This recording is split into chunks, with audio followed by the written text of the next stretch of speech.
जूनचा काळकोट्ट दुपार लंडनला झेपावलेलं ड्रीमलायनर विमान काही सेकंदातच जमिनीवर आदळलं आणि आकाशातलं स्वप्न एका दहशतवाद्यासारखं भंगलं। एकीकडे प्रवासी नव्या स्वप्नांनी नव्या दिशा गाठण्याच्या तयारीत होते, तर दुसरीकडे ड्रीमलायनर विमानाच्या कॉकपिटमध्ये काहीतरी भयंकर घडत होतं। काही क्षणामध्ये विमान हवेत झेपावलं आणि तेवढ्याच क्षणामध्ये कोसळलं।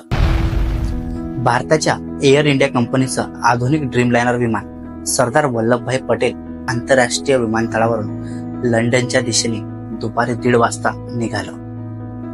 मात्र काही सेकंदात ते थेट अहमदाबादच्या बीजे मेडिकल कॉलेजच्या वसतिगृहावर जाऊन कोसळलं।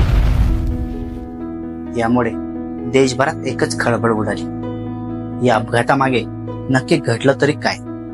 इतक्या प्रगत आणि आधुनिक तंत्रज्ञानाने सज्ज असलेले विमान क्षणात कोसळलं तरी कसं? या प्रकरणाचा प्राथमिक अहवाल नुकतंच भारतीय विमान अपघात तपास विभागाने सादर केला आणि त्यातली माहिती थरकाप उडवणारी आहे।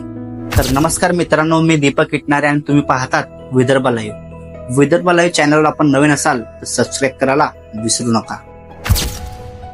भारतीय विमान अपघात तपास विभागाने सादर केलेल्या 15 पानी प्राथमिक अहवालात म्हटले आहे की AI-171 विमान उड्डाण घेतल्यानंतर अवघ्या काही सेकंदात कोसळलं।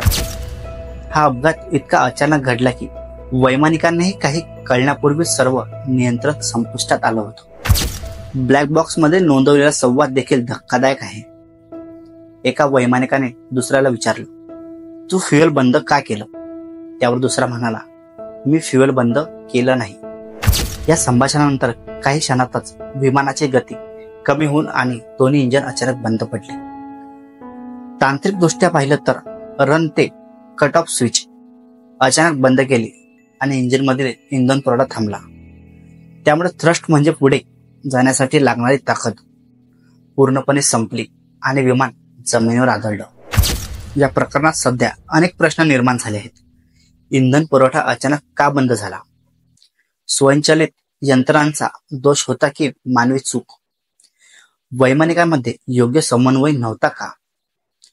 AAIB कडून तपास पुढे सुरू असून अंतिम अहवालात आणखी अनेक गोष्टी समोर येण्याची शक्यता आहे।